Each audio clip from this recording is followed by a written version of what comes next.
In 1967, the Beatles recorded the album universally regarded as their finest, except of course by those who thought Revolver was much better. 1967 was also the year another group from Merseyside produced a landmark work of poetry. The Merseysound, the 10th volume in the Penguin Modern Poets series, brought together some of the best work by three young men, Adrian Henry, Roger McGough and Brian Patton. Like Sgt. Pepper's Lonely Hearts Club Band, the Merseysound is still in the shops, and people who weren't even born then are still buying copies now. Today, we look back on the careers of those three poets and consider what makes their voices so individual and their work so enduring. Love is feeling cold in the back of vans. Love is a fan club with only 2 fans. Love is walking holding paint-stained hands. Love is. Love is all day I sit here doing nothing but watching how at daybreak birds fly out and return no fatter when it's over. Yet when I was knee-high to a tabletop, Uncle Ted came home from Burma. He was the youngest of 7 brothers, so the street borrowed extra bunting and whitewashed him a welcome. The accents of the industrial northwest had not previously been associated with the mainstream of British poetry. Henry, McGough and Patton shared working-class backgrounds, but their life experiences had been very different. Roger McGough recalls a confined but secure world, even during wartime. My father worked on the docks. The whole world was bounded by 8 or 9 streets. So my life was, so working-class Catholic, trying to make the best of yourselves, and, very sort of mother and parents who, keep yourself clean and keep tidy and be good. And that was a very firm, sort of solid upbringing. There was the war, and my earliest memories were of going out into the air raid shelter at the bottom of the street in the middle of the night. My dad and mum and people singing in the air raid shelters. Barrage balloons, silver barrage balloons, searchlights. All my uncles are all in the army, in the navy, in the air force. So I always thought that's what the difference between men and women was, that men wore these uniforms. Also, I remember getting in the middle of the night and going downstairs, air raid warnings sign, and there was the sound of bombs going around. Wasn't time to go down to the air raid shelter, so they used to have these under the stairs, a little cupboard under the stairs, and my dad with a cot in it. And my dad had put us all in there, my mum, and he'd lie on top of us all until the air raid siren had passed. I saw it sort of frightening, but not that frightening, because I didn't quite understand it. And of course, you're being reassured by them, although they must have been terrified out of their socks. Adrian Henry also had a wartime childhood, not in Liverpool, but across the Mersey estuary in Birkenhead. Shortly before war broke out, his family moved to the North Wales seaside resort of Rhyl, a place Adrian looked back at in 1971 in his prose poem Autobiography. The house I lived in, destroyed. Now a glaring plate glass motor showroom. Only morning glories left on the fence by the cut, narrow brick wall gorge, a thin trickle of smelly water now, not the raging torrent I once fell into, coming home crying, covered in pondweed, long low home, violet slate roof, 2 front doors with circular coloured windows, 2 garden paths, big rockery border, the rocks painted with orange spots, I never found out why. Long, rambling garden at the back with the woodyard behind, tall metal fence always coming down, whitewashed outside toilet for my lonely fantasies, echoing flagstone floor to the dining room my mother said was haunted, rambling, rose-covered fences, lilac trees, gooseberry bushes, apple tree with a black cat climbing in it, Trigger the wonder dog, died aged 13 in our new council house. The old stone houses next door, gone. The caravan full of noisy children, the ponies in the field across the road, the sound of donkeys distant in the brickyard field, the rusty whitewashed corrugated fence, goals or wickets by our back door where I used to play, gone now. Only a bald, concrete patch outside the bright-lit night-glass windows. Phil Bowen, whose book A Gallery to Play To chronicles the lives and careers of the Mersey poets, believes Adrian's upbringing was crucial to his development as an artist and a writer. He'd been this rather fat, bespectacled, bullied child who was very bright but failed 11+, A determining thing in Adrian's background was what was known as the 13 plus. And he was completely misplaced in this school in Rill, but he passed the 13 plus and found himself at a much nicer, smaller school at St Asaph, where he really blossomed and took off. And he became the character. And he was a boy that was good at art. He drew pictures to stop him being bullied, really, by the other lads. He could do cartoons and things like that. But once he got to the school at St Asaph, he really took off. Never looked back. Younger than Adrian Henry and Roger McGough, Brian Patton experienced a post-war childhood. Though he may have enjoyed peace, there wasn't much in the way of comfort, not to mention conversation. I grew up in a terrace house, a terrace in Liverpool. You know, one of those rooms with a parlour and kitchen that most people lived in, the bedroom and the box room upstairs, and outside bog and all that kind of, you know, the usual stuff in Liverpool at that time. There was an area of the city called Wavertree, and it's just an average working class area, you know, of the very small back-to-back terrace houses, small streets, endless little alleyways, endless corner shops and endless pubs on the corners. I mean, there's the gasworks, the back alleys. These were my playgrounds, you know. And I lived with my grandmother and my mum and my grandfather. There's no father around. But it was a bookless house. There was totally devoid of books, really. But there was a lady who lived down the road called Frida, an old, I think she was Jewish-German refugee. And her parlour was stuffed with books, and I always used to go and read there. My excuse was to get her to read me comics at first, you know. Out of the bleakness, and thanks partly to Frida, Brian Patton discovered from somewhere a deep-seated need to write. I don't know what prompted me to write, really. But one of the answers might be there was very little communication in the house. It was a very silent house. People didn't communicate with each other, and they were very unhappy people. And I used to sit in the corner scribbling things, you know. And then at school, I'd written an essay, and the headmaster took me out of the bottom stream where I was languishing at the back of the bottom stream, and thought I must have something going for me if I could write well. And I suppose that teacher really said, oh, well, you can do something. So I kept on doing it, you know, but I couldn't do much else. While Brian was writing his schoolboy essays, Adrian Henry and Roger McGough were at university. In Adrian's case, Newcastle, where he studied fine art, while Roger chose to go to Hull. Hull was very good. I went there very young, 17, and did French and geography because they were there, because I had the best marks. Not that I was interested in French or geography. I hadn't heard about things like sociology or psychology or philosophy till I got to university. And it was then that I started to write poetry. I think influenced by listening to Dylan Thomas on record and reading the French poets in translation, really, Rimbaud, Baudelaire, and I was just excited about the idea of that, and I started then to write poetry. And I think about the thing is poetry, once you've done a poem, you think, I've written a poem, I must be a poet, you know, because it's a different thing, like doing a drawing or something, or, you know, you do a drawing thing, try and do a better drawing. At no point do you think, I'm an artist, I'm a painter, you just keep on doing it. But with poetry, I think once you've done it, you've broken the back of it, and think, oh, well, you write another one to stop the first one from falling over, and then you keep on going. So I thought, oh, good, I write poetry, I must be a poet. At Hull, Roger McGough made his first contact, albeit unspoken, with an older writer whose support would continue in later decades, Philip Larkin. Philip Larkin was the sub-warden of the hall I was in, and he was quite an impressive guy, but not a guy you'd approach or say hello to. I didn't. I was rather frightened of, nor would I have known what to say to him, you know, really. But I did send him some poems in my last year, and he wrote a nice letter back, encouraging, and continued to be, actually. I think he liked the Liverpool poets throughout his life, and he always used to rise to our defence when we were attacked, or, you know, say nice things about us, and of course included us in this 20th century Oxford book of verse, much to the chagrin of a lot of other poets.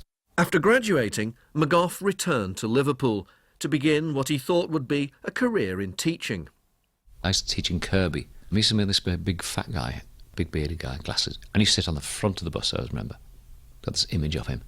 And he's so big, he used to take up the two seats. And he used to turn in, he was in the front, and his mates, who is probably his fellow teachers, were behind him. So he was talking to them, but in talking to them, he was talking to the bus. sat by the back of the bus, and he'd be like talking to me. It was always interesting. It was fascinating. This guy seemed to know a lot about things I didn't know, like jazz and art and stuff. He's always like pontificating in a very funny way. So I learnt of this guy, Adrian Henry. Adrian Henry's first recollection of meeting Roger McGough was somewhat different. A shoe-related encounter that comes straight from the heart of late 1950s bohemian Liverpool. I don't remember seeing Roger on the bus. I have to say, my first memory of Roger is being introduced to him in Church Street in Liverpool by a poet called Pete Brown. As I remember, his first words to me were, "Do you know where I can buy a good pair of winkle pickers?" Brian Patton, still a teenager, was also working as a cub reporter on a local newspaper, the Bootle Times. I realised I had to do something. Instead of Vicar's garden parties which you attended, stoned out your mind and smiled at Vicar's and that, you know. As a what? Junior reporter. And how long did this last? Just over a year, but, you know. In between psychedelically enhanced Vicar's garden parties, Brian found the environment he needed for his poetry to flourish in one of the many coffee bars that had begun to open around Liverpool. He saw an advert in the Liverpool Echo which read, "Meet Pete the Beat at Streets."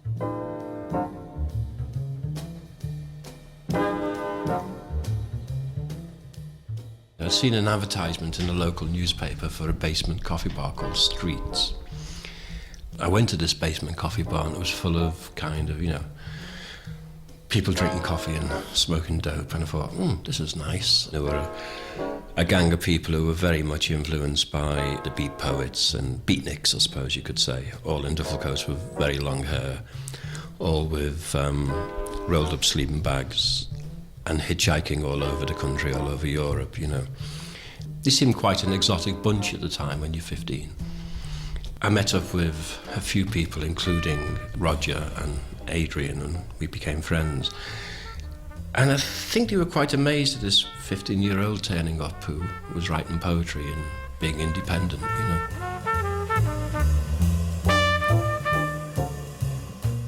Roger McGough, man about town and winkle picker aficionado, was immediately at home in the subterranean world of Streets, a meeting place for poets from all over the country. They started having these poetry readings. A guy called Johnny Byrne, an Irishman, quite an interesting Irish guy, was the dynamo there. And these other guys called Spike Hawkins used to come up from London. And of course Michael Horowitz and Pete Brown, who I'd seen doing things, and they were sort of the English side of the beat movement. And these guys used to read poetry. It was very much influenced by Ginsberg and Fanny Getty, but it was all about New York. It was all about taking yellow cabs and doing this and all this sort of stuff. And it seemed very exciting and interesting because it seemed to be the new language of poetry, that you write poetry about New York, a place you've never been to. But when we, I suppose, started writing about Liverpool, about going up Liverpool, going up a street in Liverpool and mentioning street names and things, people seemed very odd at the time, very strange. People say, you can't do that, that's not poetry,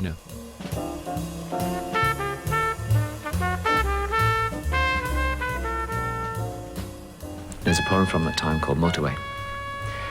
The politicians who are buying huge cars with hobnailed wheels the size of merry-go-rounds have a new plan. They're going to put cobbles in our eye sockets and pebbles in our navels and fill us up with asphalt and lay us side by side so that we can take a more active part in the road to destruction. Fresh-faced newshound Brian Patton gave Adrian Henry and Roger McGough their first press coverage. Inadvertently, the world of shorthand, small ads and subbing was also about to bring together Brian, Roger, Adrian and others in the form of a small handmade magazine called Underdog. The Bootle Times was really using their paper and their bits and pieces to help me produce it.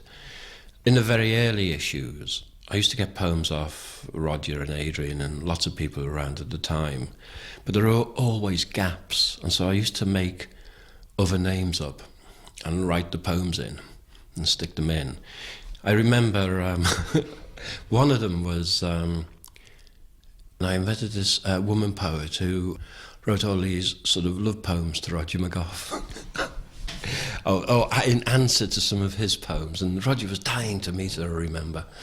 It took him a long time to realise I had about 50 different pseudonyms under which I was writing to fill a magazine up. But then as the magazine got known, or, people started giving me poems, and I started writing off to favourite poets for poems, But I think a lot of the very early work of Roger Nader's in there, like Let Me Die, Young Man's Death, Mrs. Albion, You've Got a Lovely Daughter. I think one of mine, Little Johnny's Confession, was a very early poem in one of the Underdog magazines. This morning, being rather young and foolish, I borrowed a machine gun my father had left hidden since the war, went out and eliminated a number of small enemies. Since then I have not returned home. This morning, swarms of police with tracker dogs wander about the city with my description printed on their minds, asking, have you seen him? He is 7 years old, likes Pluto, Mighty Mouse and Beffer the Bear. Have you seen him anywhere? This morning, sitting alone in a strange playground, muttering, you've blundered, over and over to myself. I work out my next move, but cannot move. The tracker dogs will sniff me out. They have my lollipops. Poets weren't the only ones beating a path to Liverpool. People were beginning to notice the city's burgeoning beat music scene as well. We've got a dance in Liverpool. The cats and chicks really think it's cool. It started off with just a wrong, and now they call it the cover stop. Liverpool's thriving musical nightlife and cultural day life, not to mention the need for emergency accommodation, brought many visitors to Adrian Henry's house. One of them became a close friend, George Melly. I'd done a job at the Cavern. We went into Liverpool 8, which was by then virtually a slum. Those wonderful Georgian terraces and everything had definitely gone down in the world. We went into this basement and there was Adrian. I saw this picture of his, dark landscape, which consisted of a strip of blue at the top, sky, and underneath that a kind of brown, irregular, waxed surface, quite heavy at places and shiny. And I was so pleased with it that I bought it off him for, I think, £40. And he said it was the first painting he'd ever sold. For Adrian Henry, poetry and visual art were of equal importance. George Melly, who thinks Adrian's paintings were more significant than anything else he did, saw the influences that lay behind them. One of the things that made us very close instantly was that we were both fascinated by the surrealists. We'd both found them independently, I think, I'm sure, years before. He knew so much about surrealism, really, more than me probably. And at the same time, he was very interested in what surrealism had come out of, Dada, and the people in Paris in the 1900s and 1890s, people like Apollinaire, and he knew them backwards. Adrian's activities in the art world were also about to involve him in music via a series of experimental spectacles known as happenings. In 1981, he reminisced to the writer and critic Edward Lucy Smith. You were among the first, if not the very first person to stage a happening in England, isn't that correct? Yeah. I'd say the first, really. And from then onwards, they got a little bit more elaborate. We tended always to use music as a kind of defining factor in them. Because that was the time when Liverpool rock and roll was Exactly, beginning yeah. to become important. And I used live groups as part of the action a lot. And this could be described as a kind of neighbourhood avant-garde art, couldn't it? Because it was addressed to people you immediately knew, people around you. Mm. Well, it was my friends, really. Initially, the first one, they were always quite crowded. There was a lot of, in fact, too many people came sometimes. The Beatles came to one once, actually. That was a shock. Roger McGough was also important as a catalyst, bringing together poets and musicians at the Edinburgh Festival and getting a regular weekly TV slot in the North West on ABC's Gazette programme. Alongside McGough, ABC selected two other young hopefuls, the musically inclined Mike McGear, who was Paul McCartney's brother, and the comedian John Gorman. It was live. God, thinking back how we did it, it was live. And the audience would be given newspapers, and during the course of the programme they'd choose, underline, headlines. Then during the commercial break, where to come up in the second half with all these sketches based on the headlines.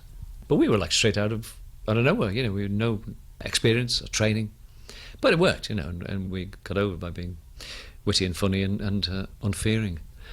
On that scaffold, so we just suddenly found ourselves together. The worlds of poetry and music began increasingly to overlap. In 1965, McGough showed the young Bob Dylan around Liverpool. That summer, Allen Ginsberg, the most charismatic of the American beat poets, came to England, was introduced to the Beatles, and went to Liverpool, to be met by Brian Patton and taken on his tour of the city by Adrian Henry. On June the 11th, some of the most legendary far-out writers in verse, including Ginsberg, Gregory Corso, Lawrence Ferlinghetti and a gaggle of European experimentalists, recited to a packed audience at London's Royal Albert Hall at an event that was called the International Poetry Incarnation. Read it! Okay, right, I remember going to the Albert Hall and seeing the Holy Communion, and remember the girl dancing and the waves and people like smoking joints and things. And it was like really great to be there, a great exciting thing. Seemed very foreign to me. A bit. I was still Liverpool, a bit straight-laced, seemed a bit like wild, these wild people really. Is reality already beginning to pester me with its dirty, peculiar questions again? The light bulb is staring at me like some diva's asshole. You really want to be in there and doing it and being a bit crazy, and I never was. I always stood back. I was always a bit buttoned up. But I enjoyed it, and very exciting. Again, you learn from it. And what you learned from it is how not to do it. A lot of it, how not to go on and on and on. While the beat poets went on and on, Roger McGough was honing down his act with fellow performers McGear and Gorman, now known collectively as the Scaffold. The marriage of poetry, comedy and music was aided and abetted by a young guitarist, Andy Roberts, who wasn't a native of Liverpool and hadn't even intended to become a musician. Came here to go to university in October of 1965.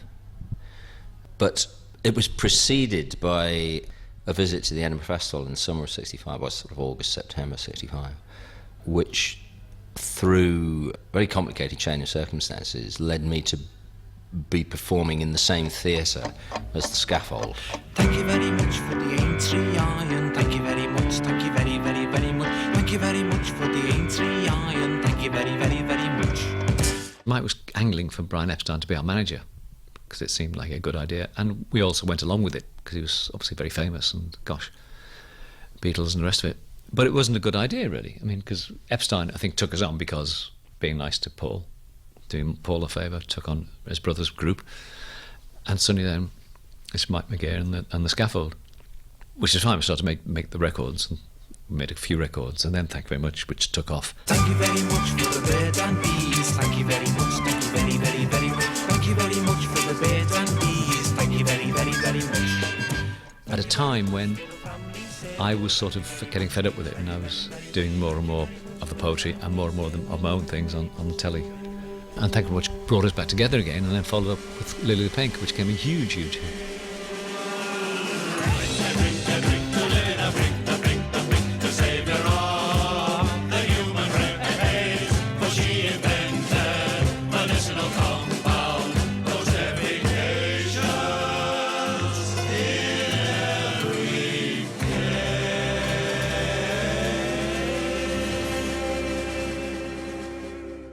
Totally unprepared for it, really.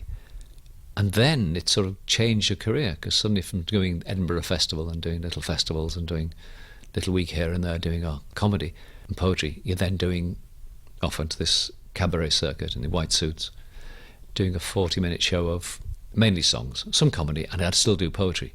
But people used to complain about the poetry, what's that poetry for? I was more and more pushed into that area. And I had to come back at night in the hotel somewhere, Midlands, somewhere. What am I doing this for? Because half the audience could do it better than me. While the London-based record industry propelled the Scaffold onto their switchback pop career, the publishing establishment gradually began to accept the Liverpool poets. In 1966, an anthology called The Liverpool Scene, featuring McGough, Patton and Henry, plus Spike Hawkins, Pete Brown, Heather Holden, Mike Evans and Henry Graham, was put out by a small publisher called Rapp and Whiting.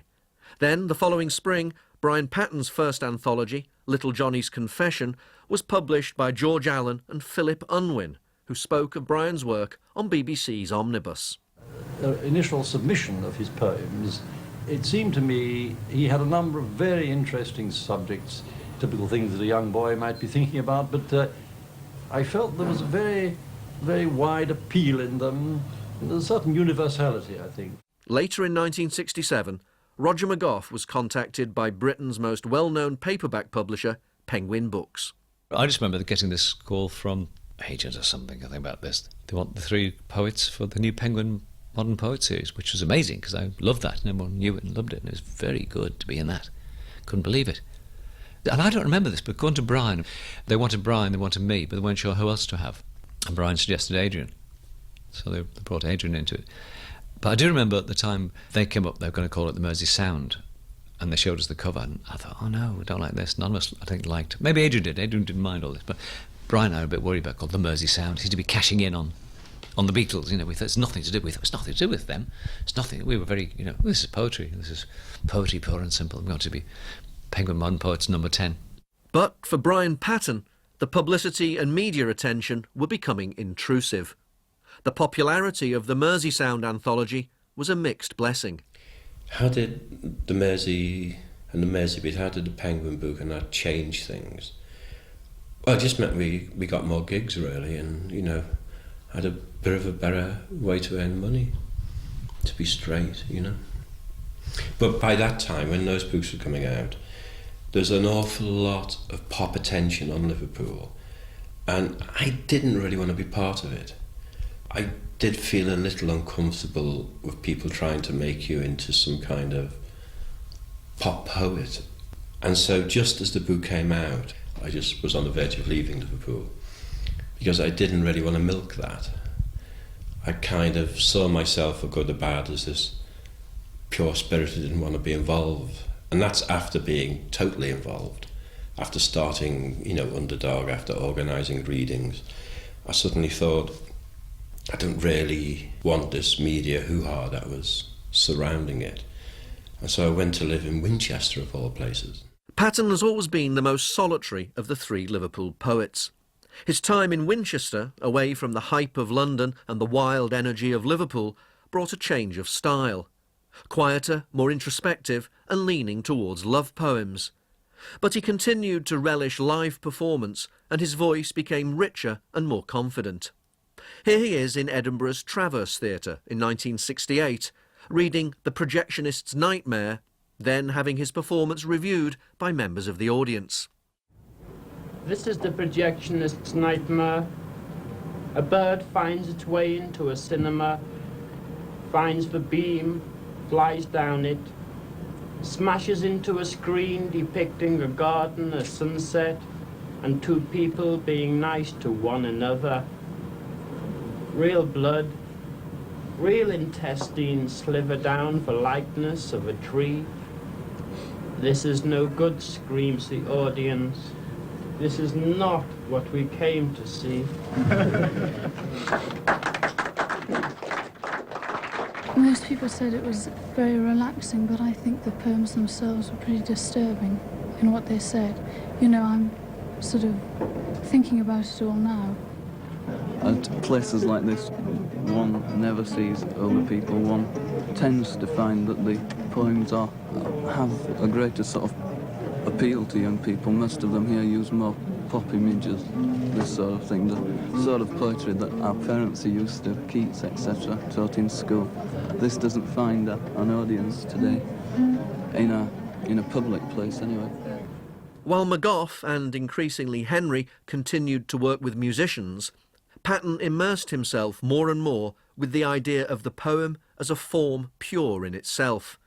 And, as he confessed during an interview filmed in Winchester in 1969, the origins of a poem can be simple, small, and mysterious.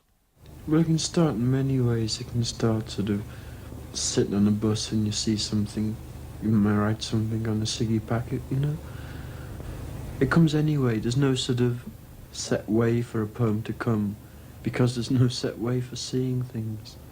But mainly just sort of the opening lines always come because it's in the opening lines that you in lots of my things I sort of see things first, you know?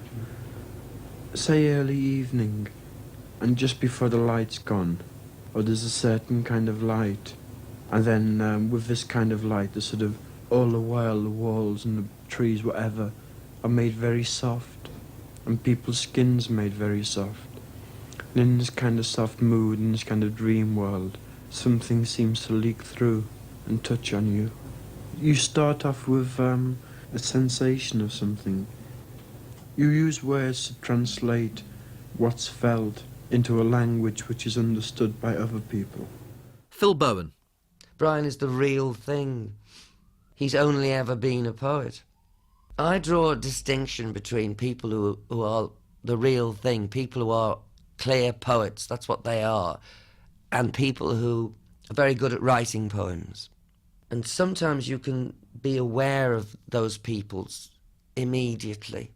I think Roger's like that. Roger's the real thing. There are others, you know, Adrian Mitchell, John Cooper Clarke, Carol Ann Duffy, Salima Hill, Simon Armitage. There's something about them, and it's hard to... It's palpable, but it's hard to actually say in words, but you just sense it.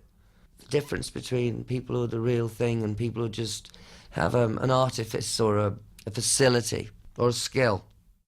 Meanwhile, back on the Mersey, Adrian Henry had also made an individual breakthrough with his book, Tonight at Noon. The Liverpool poets were proving increasingly popular, but many of Britain's older, more academic poets didn't really approve. During a conference of poets held, rather strangely, at the American Embassy in London's Grosvenor Square during the riot-torn year of 1968, Adrian Henry caused ructions. I'd like to put in a plea for the poor buggers who sit there and listen. I mean, we've now had an hour and something's discussion, and nobody's mentioned the people who buy the books, the people who listen to poetry readings, the people who pay out the money to keep the poets alive one way or another. It seems to me that, again, to move to another art form, Marcel Duchamp, an awful long time ago, said, of all the people concerned in the process of creating a work of art, the most important person is a spectator. And it seems to me there's an awfully incestuous in-group thing we've been having this way, where we've all been knowingly referring to Sylvia Plath so-and-so or whatever, you know, Ted Hughes' last book and so on. You know, and really, and what we should be worrying about is the people out there, you know, the people who are now starting to go to poetry readings in England, people who go to poetry readings in America. Why do they go? What interests them? Can you write something that is in the modern movement, in the sort of modern tradition, that satisfies you artistically and satisfies them as people? Is this possible? Is it a possibility? Poet Michael Hamburger took issue with Henry. I think that this present phenomenon of pop poetry, which is basically what Adrian Henry was talking about, the new audience, is very interesting as a phenomenon, but it doesn't necessarily have very much to do with poetry. I have attended quite a number of readings by pop poets, and I found that pretty well anything goes. In fact, when one of these poets ran out of poems, which he did quite soon, because he hadn't written very many, he got somebody to sit down and he broke an egg over his head. And then the pop poet sat down and his friend broke eggs over his head, and that's how the thing continued. Now, this is part of the entertainment industry, and not even a particularly good one at that. But Adrian also lent his substantial physical presence to something more harmonious, a band named after the book Liverpool Scene. When we started Liverpool Scene, which was the rock and roll group I was in, it wasn't really a rock and roll group at all. It was kind of a loose amalgam of people who were musicians, poets, and we did have a guy at one point who did a kind of, not exactly a light show, but took photographs and projected them as part of the thing. So there was some attempt to make it a kind of audio-visual affair, but within a very short time, in about 6 months, it turned into, first of all, a words and music thing, and then as it went on for the next 2.5 years or whatever it was, it became more and more just music then.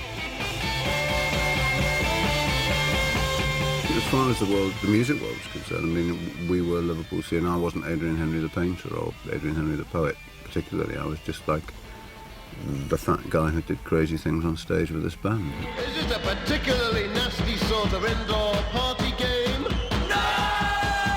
Is it a very obscene form of all-in wrestling? No! Is it a woo-woo? Andy Roberts was the guitar player. Adrian was a sort of musician manqué because he never actually played an instrument, but all of his cadences, if you like, in his reading and his voice were kind of musician cadences, I always felt. And as a collaborator, he would collaborate in the way that one musician would collaborate with another. You know, that meant that on its night, the thing could really take wings. You know, I mean, just him reading a poem, me playing guitar behind him, or the band, the whole band playing behind him, the inspiration could be mutual and it would be driven up to a level that was greater than the sum total of its parts. I love you when listening to Bruckner in the sunlit bathroom, when the hills and valleys of your morning body are hidden from my gaze by body mist. But things started to fall apart for Liverpool's scene during their tour of North America. Suddenly we were up against an audience where they just wanted you to play at them rather than to them. And, you know, I mean, our first date was playing with Sly and the Family Stone in Akron, Ohio. 17,500 in an indoor sports arena. And I had a 30-watt amplifier. And it was before you mic'd up. We didn't have monitors, and you didn't mic up the back line, or we didn't. We didn't know anything about that. So we had this little tiny drum kit. Pete Clark had got an 18-inch bass drum, which we thought was rather neat, a sort of little jazzer bass drum. And these tiny little amplifiers. Sly's gear, it was so big that it was in rows. I mean, it just seemed to be, you know, I mean, his organ had got about 2,000 watts of amplification. It was just, we couldn't compete. We didn't know what the heck we were doing there. So we'd go out, and there was sort of our little setup would occupy less than the space that Sly himself would occupy as a human being. You know, I mean, it was just a tiny little pool of light down the middle, and nobody paying any attention because it's that support act thing, and nothing, you know, no anticipation going with it. We couldn't really compete. Liverpool's scene split under a mountain of debts. Exhausted, overweight and grief-stricken after the deaths of his grandparents and then his parents, Adrian suffered a heart attack. For Roger McGough, the early 70s were also fraught with difficulties. Around this time, for a BBC film, McGough sat on a summer hillside with Nell Dunn, the writer of Up the Junction, to read and discuss poems from his collection After the Merrymaking. We met in Edinburgh and lay together on Carlton Hill. He's called his new book After the Merrymaking. It's sadder than his last, because, he says, those balmy days of the pop poets and the Mersey sound have gone. For him, the party's over. This is a poem called Head Injury. It's about being in a coma, and other things. I do not smile because I am happy. Because I gurgle, I am not content. I feel in colours, mottled, mainly black, and the only sound I hear is the sea pounding against the white cliffs of my skull. For 7 months I lay in a coma. Agony, darkness, my screams drowned by the wind of my imperceptible breathing. One morning the wind died down, I awoke. You are with me now as you are every day, seeking some glimmer of recognition, some sign of recovery. You take my hand. I try to say, I love you. Instead, I squawk, eyes bobbing like dead birds in a water tank. I try to say, have pity on me, pity on yourself. Put a bullet between the birds. Instead, I gurgle. You kiss me, then walk out of the room. I see your back. I feel a colour coming, mottled, mainly black. Thanks. Well, I like that very much, and I'd very much like to be the woman in your poem, looking after you.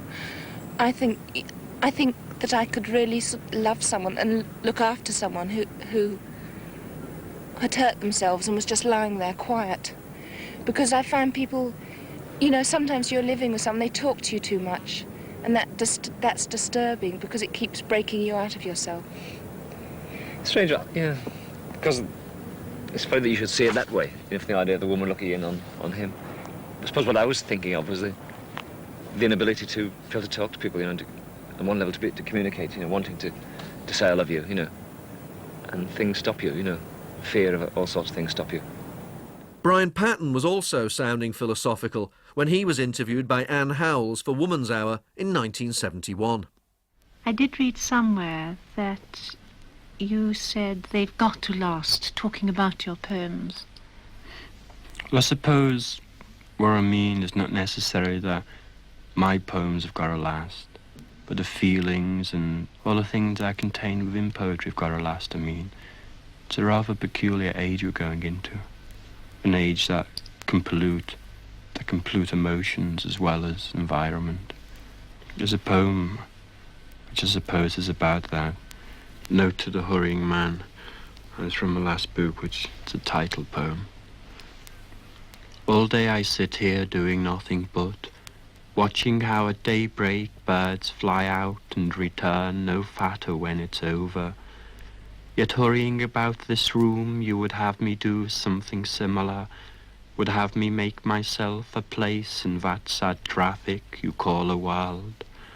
Don't hurry me into it, offer no excuses, no apologies. Until their brains snap open, I have no love for those who rush about its mad business. Put their children on a starting line and push into Christ knows what madness. You will not listen. Work at life, you scream. And working, I see you rushing everywhere. So fast, most times you ignore 2/4 of your half a world. If all slow things are useless and take no active part in or justify your ignorance, that's fine. But why bother screaming after me?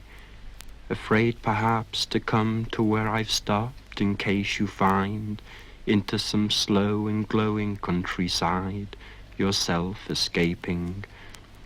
Screams measure and keep up the distance between us. Be quieter. I really do need to escape. Map the route you might take if ever this hurrying is over. The reclusive, contemplative Brian Patten was, however, about to do something he'd never seemed interested in doing.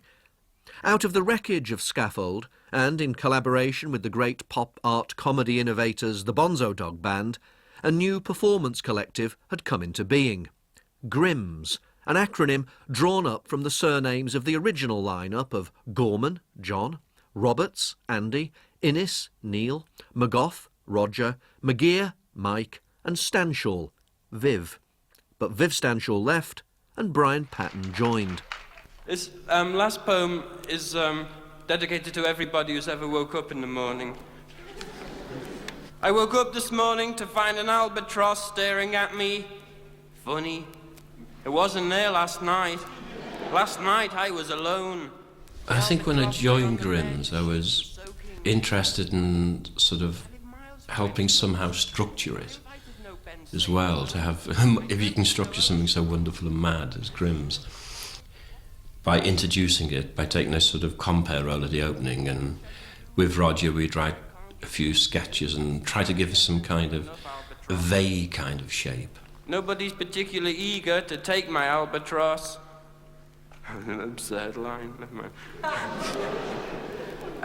Maybe I think the bird's in the wrong house. Maybe it meant to go next door. Maybe that sailor lives next door.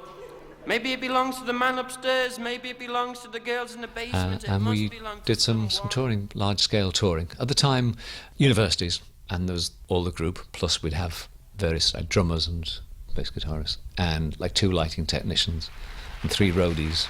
And it's a big thing to take around, big coaches. The Queen came up to Liverpool to dine at our town hall. In the evening wrote to her husband. Dear Philip, I'm having a ball. I think I'll hang around. I mean, everything's happening here. I'm beginning to dig the poetry scene, and the ale is the bloody gear. A lot of falling out, lots of fights, and lots of brandy and Carlsberg Special consumed. And I quite enjoyed those days, but it was fiercely gruelling. McGough and Patten both worked on solo albums in the 70s, which combined poems with music. Patten's Vanishing Trick from 1976 featured poems from his 4th anthology, set to music by, among others, Andy Roberts, Neil Innes, Mike Westbrook, and sung by Norma Winston and here by Linda Thompson. Sometimes it happens that you are friends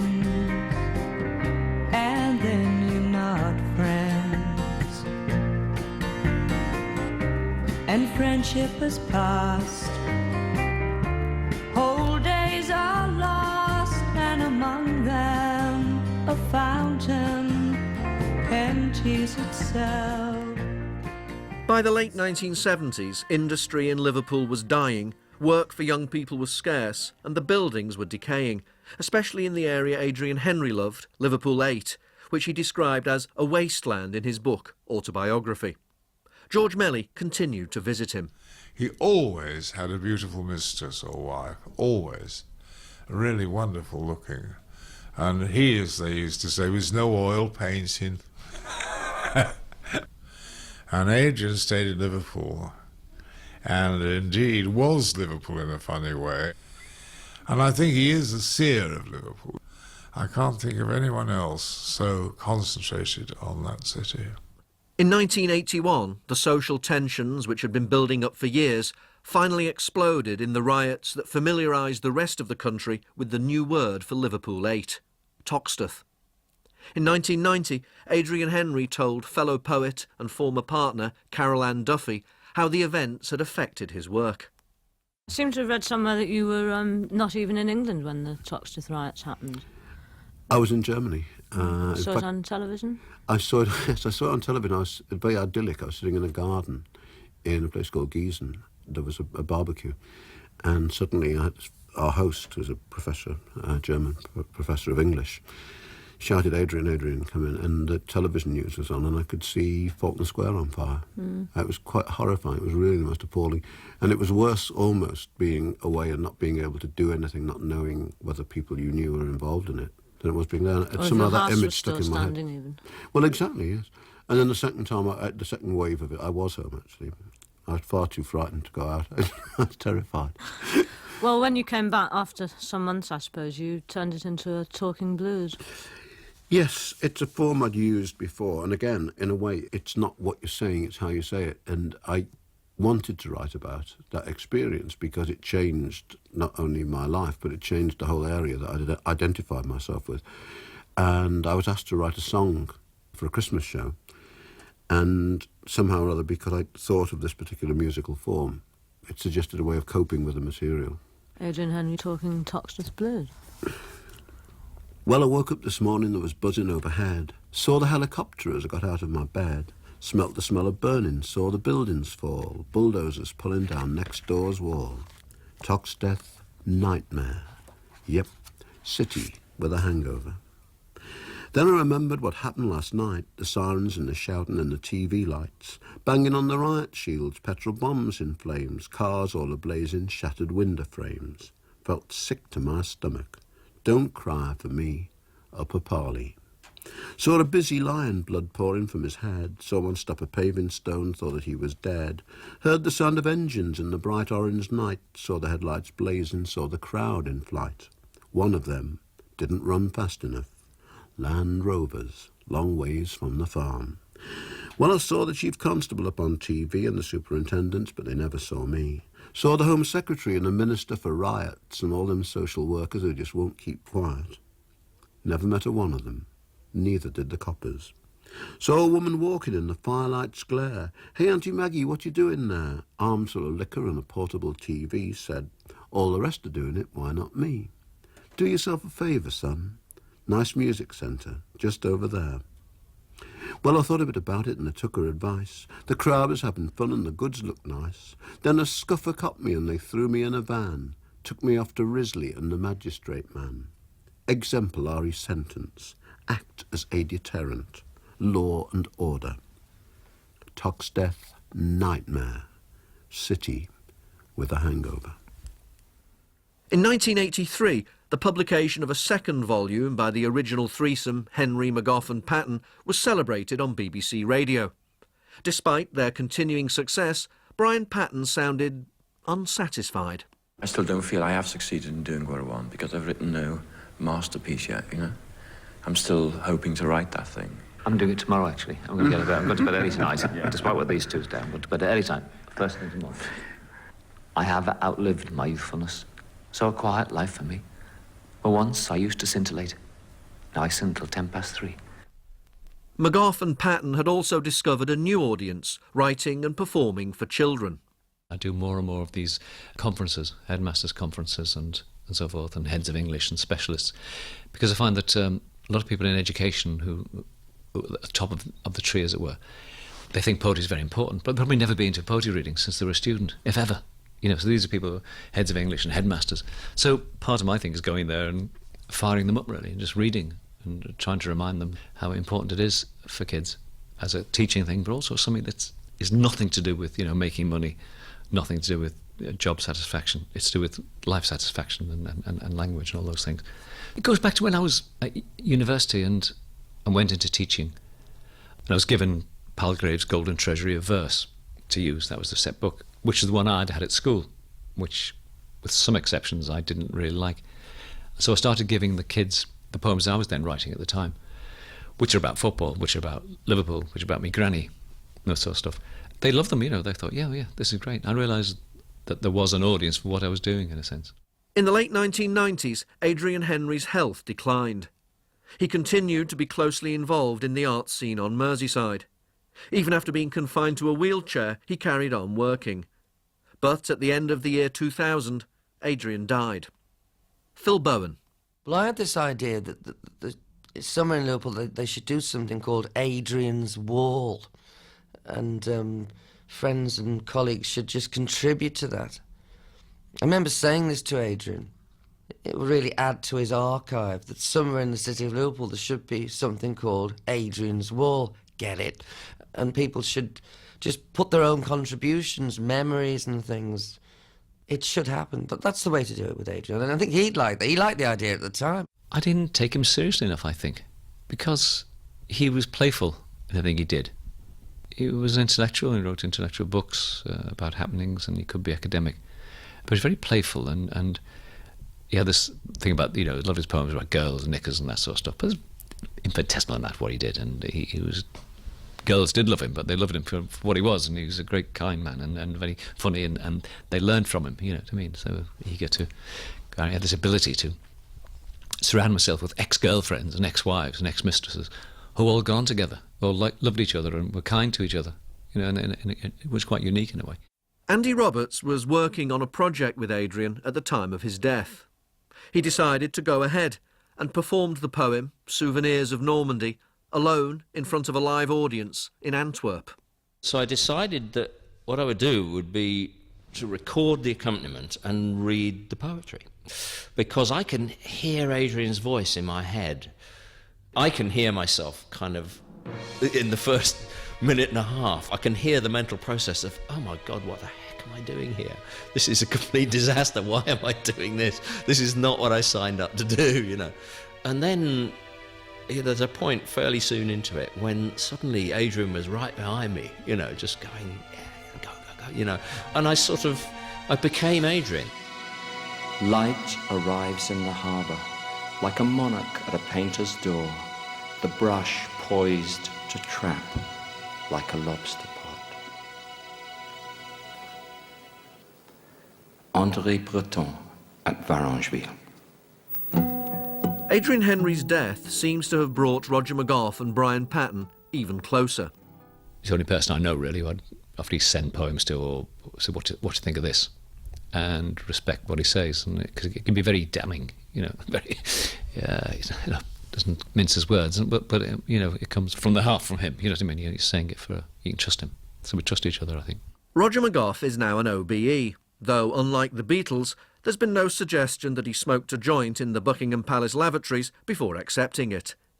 Royal recognition of Roger's achievements was then rubber-stamped for the nation when he received the ultimate honour and got the nod from Desert Island Discs.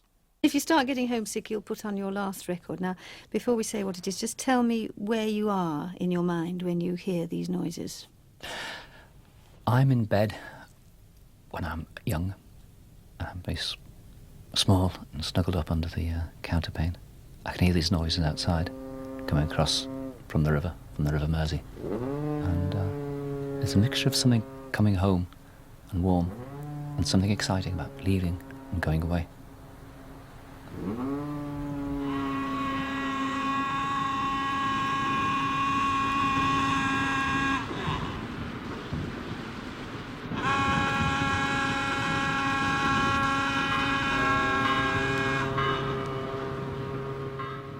But despite a clear, lingering affection for his home city, has he now been absorbed by the forces he might once have challenged? I never feel part of an establishment, in a sense, because you realise it's one of these amorphous things, or if it does exist, you don't know what it is or where it is. I still think outside of things, but that goes with the personality and the game. I mean, having the OBE and Freedom of the City was lovely. That was a great one. I enjoyed that. That's been given something by your own people. But the OBE and the various awards you get, Chumley Award, it's nice and to know that you're good at something, I suppose, what it means. But it doesn't bring you part, it doesn't make you rich or part to anything, I think. You still have the same things keep you awake at night and the same insecurities. Nearly 40 years on, the energy, wit and sheer style of the Liverpool poets still comes through in their writings and recordings, from the earliest examples to the present day. Patton and McGough are still tireless and charismatic live performers. Their significance in contemporary British poetry is now undeniable, even though the literary establishment may not always have endorsed their work. But when it comes down to it, does that really matter?